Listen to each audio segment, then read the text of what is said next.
Hey there, and welcome back again to YAS, a stripper podcast. On this podcast, we'll discuss how classifying each other as people and workers is dangerous to society and marginalized groups of people. We'll also talk about the climate in and outside of the strip clubs and all of the amazing things that strippers do. And of course, we'll talk about all of the things in between. I'm your queen, A.M. Davies, and this is YAS, a stripper podcast. Hey there, and welcome back to another episode of YAS, a stripper podcast. Today's format is very different. We decided to have strippers call in from all over the world. We have mostly American strippers, but also from the UK and from Canada as well. And the reason I wanted to do a podcast this way, an episode this way, is because I really wanted to hear other people's voices and get a real idea of what's going on with them. And I just wanted to listen. And I was telling somebody the other day about how throughout this journey that I've been on, which is being an advocate for strippers, that I had to learn over time how to truly listen. And I thought I was a good listener for a long time. And it kind of just dawned on me overnight one day that I wasn't really truly listening to what strippers want or what they're going through. I had learned all this new information and I was just spitting it back at them as information that they needed to know. And it was the only information they needed to know. And it was the right information. And I didn't take the time to sit back and think of their perspectives or their individual experiences. And so that's why we're having this format today. Basically, so I can shut the fuck up as much as possible, which is really hard for me to do, and just listen to what's going on in their world. Because quite frankly, I spend a lot of my time being very angry at club managers and owners, but there are people out there that are at least trying to do the right thing. And I think that I need to be reminded that people are people, and in every industry and in every part of life, there are people who do things that you really like and appreciate and people who do things that you don't. And the strip club industry is no different. It's made up of people. And it's how people choose to be, not about how owners or employers of strip clubs choose to be. It's how those people choose to be. And that's what the real crux of all of this is. It's determining who's helping and who's hurting, and to create a dialogue around that so we can all learn and figure out how to support each other, because this is going to take a lifetime to reform this industry and create happiness and abundance around it. So we're not doing 4-for-1 today. We're not doing stripper tips. We are just listening to these amazing dancers tell their stories and to connect with them. So I hope you enjoy. Right. One of my now girlfriends was like, I had no idea about anything about the sex industry at all until you were talking about it on your stories. Yeah. And she's like, I didn't even realize that I was being ignorant, but I was. So yeah. I think it's really, hopefully you're reaching more people, because I think that's what really matters, right? It's not just like within our community, it's getting this information and all of that out to people that have the ability to, vote to have shit change for us. Yeah, that's an excellent point.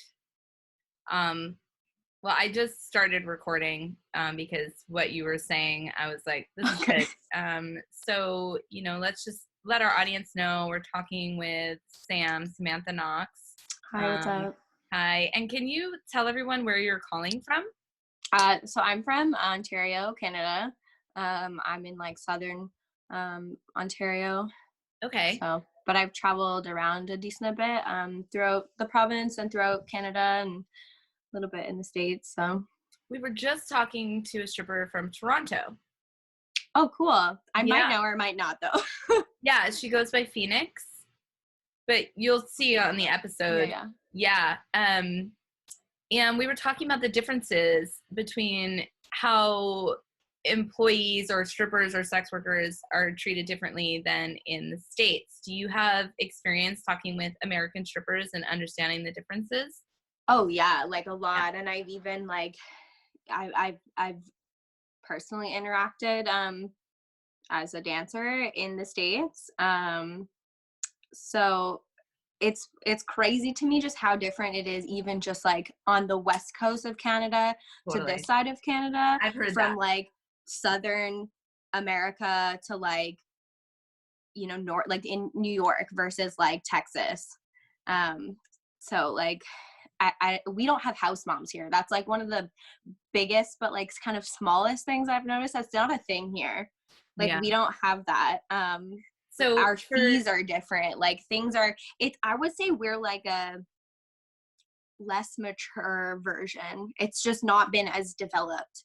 It's not as much of like a culture and like a really good business. Like a lot of the clubs honestly are like, I would say like the owners have them as an investment, but also to run their money through. Like I know the club that I work at is, you know, one of many businesses that the owner has and one of many strip clubs that he has, but and how do you feel treated by that employer? Like so like the club I'm at right now is actually, it's actually good in comparison to some other places. There's still obviously issues, and I'm very vocal about shit. So I've actually been suspended a few times without like, you know what I mean? If you have a regular job, if you worked at a bar or at a retail store and you were to do something that they deemed inappropriate, you would be written up or whatever. There's procedures for that, and they don't, they just do whatever they want, right? So I've been suspended without really notice and without a valid reason, and then had to kind of like tiptoe around a discussion and trying to like argue like, hey, like what did I do wrong? Like can we come to some sort of like agreement or arrangement and like let's move forward from this as professionals? And it's just very hard because like that's just not how the industry is. That's where I would like it to be though. So I'm fortunate. Yeah.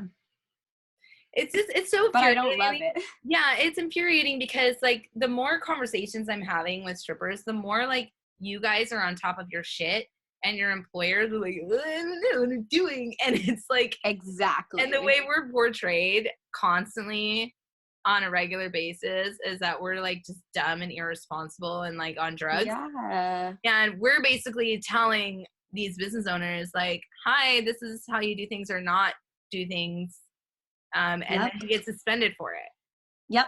Yeah. I actually, one of the reasons why I was suspended. So I will quickly cover both. The first reason was because they decided that they were going to host a male review. And it was 2 months out, but they posted it on Instagram before they notified anybody in the building. So I was like a little pissed off and mentioned it to the girl that runs the Instagram page. I was like, hey, like, do we just not matter? Like, I know it's like, at least it's 2 months away, but don't you think we kind of deserve to know that in 2 months, one night, we're not going to be able to work? Like, you know what I mean? Like, that's something that I think we have the right to know, and you should respect that. And so I got suspended for that comment. And then a little bit later, this was just before Christmas, I had posted about an incident that had happened where a server had actually stolen money from a dancer. She didn't know it was the girl's purse. So I made like a ambiguous like post on Instagram about like stealing from strippers is not okay. Stealing from sex workers in general isn't cool because you wouldn't have a job to begin with if we weren't here. Yeah. And then one of our security guards commented into my DMs and was like, should I just stop doing my fucking job? Should I just let you girls get robbed? Should I just let you guys get assaulted because you're gonna target the workers at the club? I was like, bro, I was talking about people that stole from us. So unless you're stealing, I don't see what you have an issue with. And so then he proceeded to go and report me to the manager, and she told me not to come back for at least a week. And I was like, what did I do? What did I do? Like, what did I really do? And she was like, well, I mean, people know that you work here, and because you posted those things, like, people know that, like, this is about us. I'm like, well, I don't just work for you.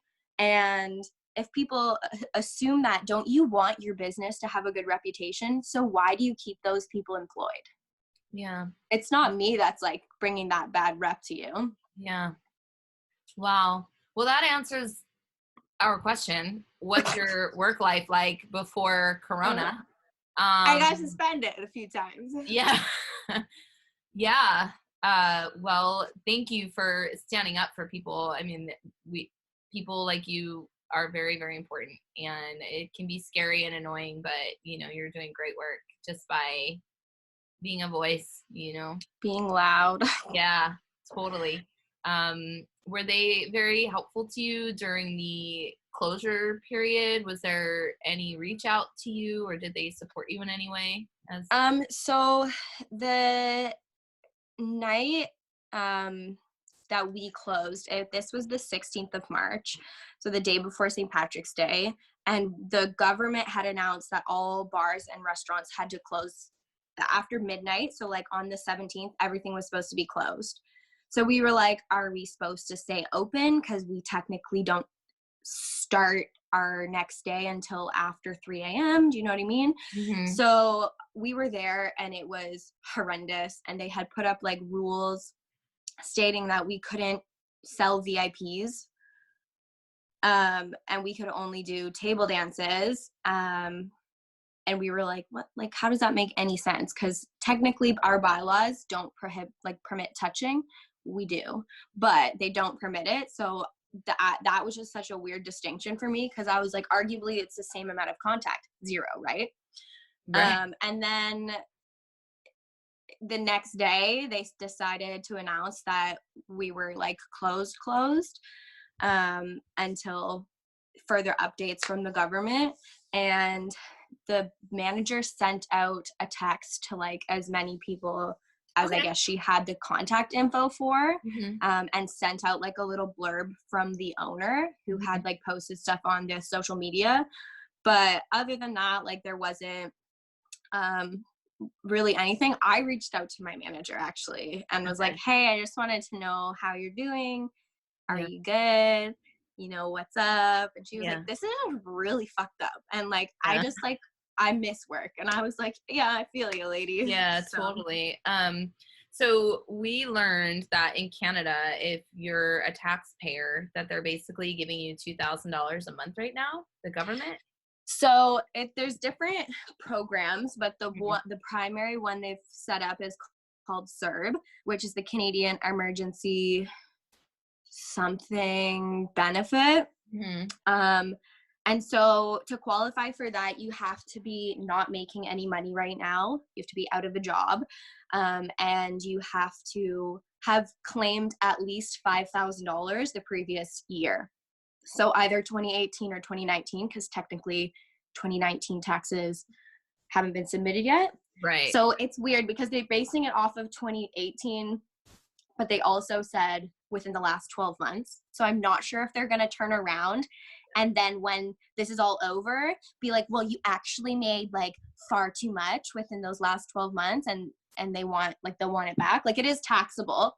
So they will take taxes off of it when we have to like claim on the it. Money that they give you. Yeah. They're going to tax us on that $2,000. So it will be taxed on your overall income. So say in 2020, we, so for what is it, March to January, March, April, May, June, July, August, September, October, November, 9 months, it's $2,000. That's actually quite a bit. So yeah, they tax us on that. But say you don't end up claiming it, say your partner gets to go back to work or whatever, and you don't need that money. If you didn't make over the federal amount for taxation, which is like $11,000, then you won't get taxed on it because you wouldn't get taxed on your income regardless. Yeah. But it is like, there's a lot of people that aren't going to qualify. I know a lot of dancers that are like, what the fuck do I do? Like, I haven't done my taxes in like the last several years. And I'm like, this is why you should do your taxes. And this is why financial literacy is so important, even in our industry. So I've helped especially in our industry, we make so much money. Yeah. So I've helped a couple gals that I'm friends with or coworkers with just kind of figuring out how they're going to file their taxes for last year. Yeah. And just in general, like so many people are clueless, but if they need the help right now, they're going to have to like cover their asses for having not claimed stuff. But so many are cash based, so it's like it's not like they have like any paper trail, which is helpful, but they are going to have to start claiming from like here on out, basically. Wow. Yeah, I've been on that tax train for a while. Because my mother, I started stripping when I was 21, and a couple years into it, my mom was like, "You need to pay your taxes," and I'm like, Mm-hmm. "Pay taxes?" And she was like, "Yeah, like you're." And then she took me an H&R Block, and they told me I owed $15,000, and I cried my eyes out. And I never went back to H&R Block, but I filed my taxes ever since. Mm-hmm. But it was that push from my mother, who was looking out for me because I was making all this money and I was very young. And if I hadn't paid my taxes, I was making so much fucking money back then. It was really, Mm-hmm. if I hadn't paid my taxes, I would have gotten in a lot of trouble. I was making. Oh yeah, absolutely. The IRS would have hunted your ass down, because there's always some sort of paper trail, right? Yeah. If you're living somewhere that charges rent, even if you're paying cash, like they can ask, where did you get that cash? And you have to be able to prove where it came from to prove that it was a gift, if it were a gift. Right, exactly. Right? And if you can't, then they consider it income. Yeah. Wow. Right? So even if, like, say for your birthday, your grandmother gave you $5,000, if you can't prove that, say your grandmother, God forbid, passed away, and you didn't have any proof, they could, like, all governments could turn around and be like, well, that's income. Yeah. Well, that's so with us, it's like, just because we're using cash and paying cash for certain things doesn't mean like they couldn't turn around and, you know, like a lot of my girlfriends, I've said, like, how much have you been depositing in the bank approximately each month? Because you have to claim that now, because if you say that you're a dancer and you make cash, any money that you put in your bank account that was cash, they know that's your income. Yeah. So well, like, I'm glad you're teaching. It's really scary what the government can do to you if you don't follow their rules. So as much as I don't believe in income tax, as much as I think it's theft, you know what I mean? Like, we can't change those rules right now. Yeah, I hear that. Last question. How are you surviving right now? Well, how, like, as in, am I surviving, or like fiscally, how am I surviving? Financially. Like, so, I applied for CERB and I do qualify, and I've had like some questions about like, oh, you do online work, so like you don't technically qualify because you're making online money.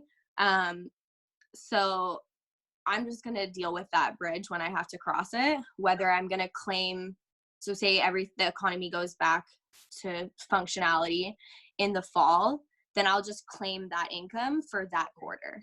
Okay. Right? Especially because my online stuff is like, it's like subscriptions and stuff like that. So it's always like rolling over.